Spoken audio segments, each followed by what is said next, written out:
जिसने भी देखा उसकी रूह कांप गई। उस दृश्य को देखकर लोगों की आंखें पथरा सी गईं, मानवता भी सिहर उठी। कोई कैसे इतना पत्थर दिल हो सकता है कि जिस नन्ही जान को महीनों तक अपने पेट में पाला, फिर उसके दुनिया में आते ही उसे कूड़े के ढेर में मरने के लिए फेंक दिया गया।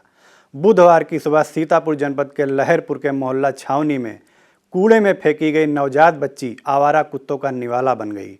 इस दर्दनाक घटना से सवाल उठे, ऐसा घृणित कृत्य किसने किया? क्या उसे लोकलाज का डर था? क्या लोकलाज एक नन्ही मासूम जान से ज़्यादा मायने रखती है? उस नन्ही जान का आखिर कसूर क्या था? क्या उसका गुनाह यह था कि वो बेटी थी? माँ, बेटी, बहू, बहन, सारे रिश्ते इन्हीं से शुरू होते हैं। ये नहीं तो कैसे रिश्ते? जरा सा अपनों का सहयोग और मौका मिलते ही बेटियां अपने परिवार का नाम ऊंचा करती हैं। सीतापुर में भी ऐसी बेटियों की लंबी फहरिस्त है।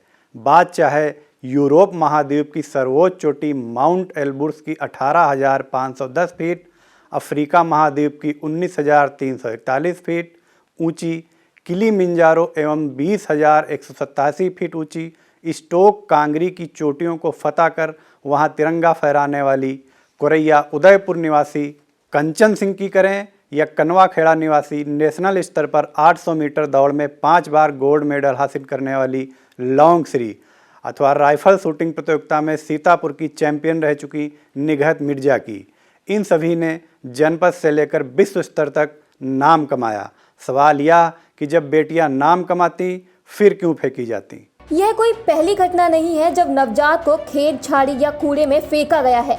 इससे पहले अक्टूबर 2020 में सदरपुर थाना इलाके में शारदा नहर के किनारे झाड़ियों में एक नवजात का शव मिला था, जिसे चाइल्ड हेल्पलाइन भेजा गया था।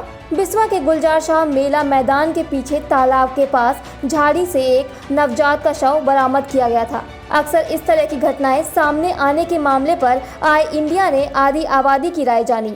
अधिवक्ता सपना त्रिपाठी ने इसे शर्मसार करने वाली घटना करार दी। मैम, आजकल ज़्यादातर नवजात बच्चियों को शव मिला है, क्या इस पे कहना चाहिए?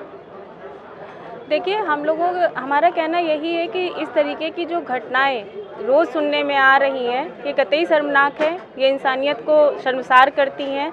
और जो नवजात बच्चियों के शव मिल रहे हैं वो हमारे देश का भविष्य है। हमारी जो गवर्नमेंट है वो भी कह रही है बेटी बचाओ, लेकिन कितने लोग इस पर अमल कर रहे हैं?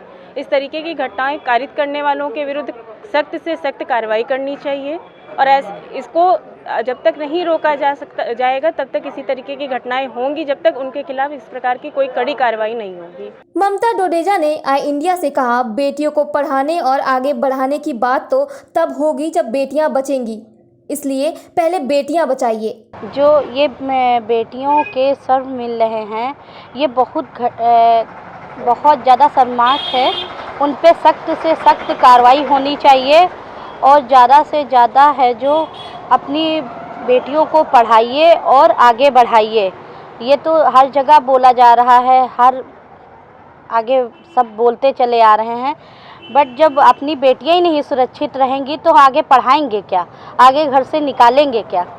निकालते हुए ही डर लग रहा है अपनी बेटियों को घर से। ऐसा जो कर रहे हैं कार्य, कठोर कार्रवाई होनी चाहिए। हाँ, उन पे कठोर कार्रवाई होनी चाहिए। और खुद जब पब्लिक है, जो बेटी हमारी घर से निकल रही है, उनकी सुरक्षा पब्लिक नहीं करेगी तो हम अपनी बेटियों को कैसे निकालेंगे? आपका नाम? सीमा दुबे ने बेटियों को समाज की धरोहर बताया। घटनाएं हो रही हैं, इस पे क्या कहना है आपका? ये जो घटनाएं हो रही हैं, जगह जगह बेटियां मारी जा रही हैं और इस तरह कूड़े में फेंकी जा रही हैं, कुत्ते नोच रहे हैं। ये बेटियां इस समाज की धरोहर हैं। ये जो है कल को समाज का निर्माण करेंगी। इन बेटियों ने पुरुषों के बराबर कदम बढ़ा करके समाज का निर्माण किया है। इन बेटियों की इज्जत करनी चाहिए। आज के प्रधानमंत्री का भी ये नारा है बेटी पढ़ाओ, और मतलब लेकिन बेटियों को इस तरह से फेंकना बहुत ही ज़्यादा शर्मनाक बात है, जिससे इस चीज़ों को देखते हैं तो मानव हृदय पिघलता नहीं है। पता नहीं इन लोगों को क्या हो जाता है कि इस तरह से बेटियों को पैदा करके, अरे पैदा ही ना करो और इस तरह से कूड़े में ना फेंको। औरत का सम्मान, अब समाज बदल गया है, इसका इज्जत करो, इसको सम्मान में, समाज में सम्मान दो और औरतों को बढ़ावा दो। मेरा तो यही कहना है। ऐसे लोगों के खिलाफ क्या कार्रवाई करनी चाहिए? ऐसे लोगों के खिलाफ कड़ी कार्रवाई करनी चाहिए। ये किसके इतना शर्मनाक वाकया जो हमें देखने को मिला है, इनके साथ बहुत ज़्यादा सबक, ताकि ऐसे कड़ी कार्रवाई की जाए। इनको या तो फांसी पे लटका दिया जाए या इन्हें ताउम्र किसी औरत से मिलने ही ना दिया जाए, ताकि इन्हें समाज में रहने का और समाज के लोगों को इस तरह के गंदे काम करने से थोड़ी सी अकल आए और वो लोग ना करें ऐसे काम। आपका नाम? रोली पांडे ने कहा, ऐसा करने वालों पर कार्रवाई होनी चाहिए। हाँ जी, जो हमारे समाज में आजकल घटनाएं घट रही हैं, बेटियों को मारा जा रहा है, इधर उधर कूड़े में फेंका जा रहा है, ये बहुत ही गलत और शर्मनाक हादसे हो रहे हैं। ऐसे माँ बाप को क्या करना चाहिए? बहुत उम्र कैद देनी चाहिए या फांसी पे लटका देना चाहिए।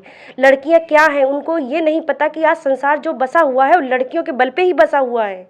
लड़कियां क्या कर रही हैं आजकल, ये नहीं सोच बना रहे हैं कि लड़कियां कहाँ से कहाँ पहुँच गई। लड़कियां ही हमारा भविष्य हैं और जो ये लोग कर रहे हैं, पता नहीं इनकी कैसी गंदी सोच है। और ये जो कर रहे हैं, एक के बदले कितने लोग मतलब शर्मनाक हो रहे हैं इन घटनाओं के लिए। तो यही मैं कहना चाहूँगी कि आज सरकार ने भी जो नारा बना रखा है कि पढ़ेंगी बेटियां तो बढ़ेंगी, मतलब बेटियां, वही है। आजकल तो बेटियां कहाँ से कहाँ पहुँच गई और लड़के और लड़कियों में क्या अंतर है। आजकल जो लड़कियां कर रही हैं वो लड़के भी नहीं कर पा रहे हैं। लड़कियां बहुत आगे जा चुकी हैं, हवाई जहाज चलाती हैं लड़कियां, लेकिन लोग की मानसिकता इतनी गलत हो गई है कि वो समझ ही नहीं पा रहे कि लड़कियां हैं क्या चीज़। निर्मला भार्गव का कहना है कि बेटी आगे बढ़ेगी तभी देश बढ़ेगा। हम समाज को ये बताना चाहते हैं, जो आजकल की घटनाएं हो रही हैं बहुत ही दुखपूर्ण हैं और जो लोग ये घटनाएं कर रहे हैं उनके ऊपर सख्त से सख्त शासन प्रशासन से हमारी यही मांग है कि उनके ऊपर सख्त से सख्त कार्रवाई करे और जिससे हमारी बेटियां जो हैं ये देश का भविष्य हैं। और सरकार की मंशा भी है, जो नारे जो हम लोग लगाते हैं स्कूलों में अपने, बेटी बचाओ बेटी पढ़ाओ, तो हम यही सरकार से या अपने समाज के लोगों से, जो जागरूक समाज के लोग हैं, उनसे हम यही अनुरोध करेंगे कि इस तरीके के कृत्य ना हों। और हम सब का यही विचार है कि हमारी बेटियां जब आगे बढ़ेंगी तो हमारा समाज भी आगे बढ़ेगा, हमारा देश भी बढ़ेगा।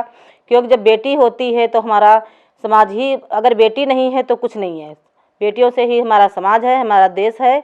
इसलिए बेटियों को जो इस तरीके से कृत्य कर रहे हैं उन पर सख्त से सख्त कार्रवाई की जाए, यही हमारी मंशा है सरकार से। और मैं निर्मला भार्गव, प्रधानाध्यापक यूपीएस बीएड बीरम मछरेटा सीतापुर में कार्यरत हूँ। और मैं अपने विद्यालय में, हमारे विद्यालय में सारी ज़्यादातर बेटियां ही पढ़ती हैं। मैं उनको जागरूक भी कर रही हूँ इस बारे में कि वो अपना कहीं किसी प्रकार से ना डरें और जो भी बात है अपना निसंकोच करें। जितनी भी परिवार में समस्याएं होती हैं, नहीं अपने किसी से बता सकती हैं, हम लोगों से बताएं, उसका निराकरण हम लोग करने के लिए तत्पर हैं और करेंगे। यही हम बच्चों को अपने समझाते रहते हैं कि कभी किसी से डरो नहीं, मत ना किसी से कोई चीज़ छुपाओ। अगर बेटियां छुपाती हैं तो समस्याएं आगे बढ़ती रहती हैं। इसलिए बेटियों को जागरूक करना पड़ेगा और हम लोग इस पर दिन प्रतिदिन अपना प्रयास करते रहते हैं। घर घर गांव-गांव जाकर के भी अपना प्रयास कर रहे हैं और समाज के लोगों को भी हम जागरूक कर रहे हैं कि अपनी बेटियों को पढ़ाएं, किसी बच्चों में भेदभाव ना करें। बेटी बचाओ बेटी पढ़ाओ, मेरा यही संदेश है। खबर आपकी, नजर हमारी। देखते रहिए आई इंडिया।